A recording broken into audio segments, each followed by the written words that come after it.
जय श्री राम सभी को। तो आज का जो हमारा वीडियो है फ्रेंड वो होने वाला है जो अमेरिका ने किया, जो अमेरिका करता भी आ रहा है, तो उसी से रिलेटेड एक छोटी सी ऑब्जर्वेशन है। खैर मैं तो इतना मतलब अ, हम इतने बड़े एनालिटिक नहीं है या फिर कि डाटा इकट्ठा किया, लेकिन एक आम आदमी के तौर पर जो मतलब खाली न्यूज को ऊपर से देखता है या फिर ये सब कुछ है क्या है, तो बेसिकली वही थोड़ा डिस्कस। और अगर आपको कुछ मतलब एक्स्ट्रा लगे तो आप भी मतलब शेयर करना कि मतलब हाँ ऐसा नहीं या फिर ऐसा है, या आपकी कोई और राय हो इस विचार को लेकर। तो जो अमेरिका ने दोस्तों वेनेजुएला के साथ किया कि वहाँ के राष्ट्रपति को और उनकी बीवी को रात को कैदी बनाकर जो है अमेरिका ले गए, और जो उसके पीछे जो सबसे मेन जो मोटिव है वो है वहाँ के ऑयल रिजर्व्स पर कब्जा करना। तो अमेरिका वैसा ही करता आया है। पहले सद्दाम हुसैन के साथ भी ऐसा ही हुआ, गद्दाफी के साथ भी ऐसा ही हुआ, और अब जो है क्या बोलते वेनेजुएला के साथ भी ऐसा ही हुआ। एक्चुअली वेनेजुएला जो है वो दुनिया का सबसे बड़ा नेचुरल गैस और ऑयल रिजर्व है, तो उस पर कब्जा करना था। तो पता नहीं इस टाइम पे यूनाइट यूएन कहाँ जाता है, कहाँ मतलब ह्यूमन राइट लॉ जाते हैं, ये कहाँ बड़ी बड़ी एजेंसियां चली जाती हैं। अच्छा, तो आपने कुछ इंडिया में भी आपने देखा होगा ऐसे ही एजेंडा जो है अमेरिका चलाता है कि वोट चोरी, और इस तरह का ही बांग्लादेश में भी उन्होंने किया। इसी तरह का कुछ उन्होंने जो है श्रीलंका में भी किया। और अगर फ्रेंड्स अगर आप ध्यान से देखें तो अ, मैं डायरेक्टली आपको बता देता हूँ कि उनके जो पॉपेट्स थे ये केजरीवाल हो गया, और रिसेंटली जो आप देखते ही हैं चला ही आ रहा है, रोज आए दिन जो है ड्रामे कोई ना कोई कर ही रहा है, मतलब वो अमेरिका का प्रॉपर्टी है एक। और तो ये भी मतलब हमारे देश को एक अस्थिर करने का एक अमेरिकन साजिश ही समझ, आप समझो इसको। तो अगर आपको लगता है कि हमारी कोई कंट्री, हमारा कोई फ्रेंड या रशिया कुछ नहीं है, तो हमारे को क्या करना चाहिए, तो हमारे को अपने लोकल प्रोडक्ट्स को, अपनी कंट्री को स्ट्रांग बनाना है, लोकल प्रोडक्ट्स को प्रमोट करें, उन्हीं को खरीदें। अपनी मैन्युफैक्चरिंग जो मेड इन इंडिया प्रोडक्ट्स हैं उनको ज़्यादा प्रेफर करें, और बाहर की चीज़ों को आप जो है इनडायरेक्टली बाइकआउट करें। जब ये चीज़ें बिकेंगी नहीं, जब इन मार्केट में ये चीज़ों पर ऑटोमेटिकली थोड़ा ऐसा हो जाएगा। अब आज की डेट में हमारे साथ इसलिए भी ऐसा नहीं हो सकता क्योंकि हम एक न्यूक्लियर पावर भी हैं।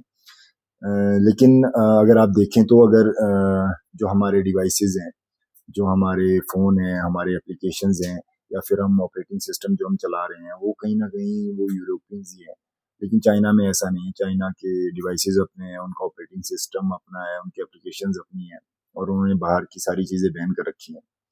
तो इंडिया में भी यही सब होना चाहिए, ताकि जो वेनेजुएला में हुआ एक्चुअली उसमें टेक्नोलॉजी का भी बहुत बड़ा हाथ है। तो वो सारी टेक्नोलॉजी जो है वो गूगल मैप्स है और सब कुछ जो है उसका कंट्रोल जो है यूएसए के पास है। तो इंडिया को भी ऐसा चाहिए कि मतलब इस दिशा में भी काम करें, टेक्नोलॉजी की दिशा में भी उसको जो है मौका मिले। तो मतलब वैसे तो हम प्रेशर में हमारे प्राइम मिनिस्टर जो है प्रेशर में नहीं आएंगे, लेकिन फिर भी मतलब कोई हिम्मत भी ना करे मतलब हमारे देश को प्रेशर में लाने की। तो उसके लिए हमारे को आत्मनिर्भर इस तरह से होना पड़ेगा कि हर एक चीज हमारी अपनी हो, हर एक चीज हमारी अपनी हो। हर एक चीज का मतलब है जो जो भी इस दुनिया में है, मशीनरी बनी है, टेक्नोलॉजी बनी है, वो भी हमारे पास हो। तो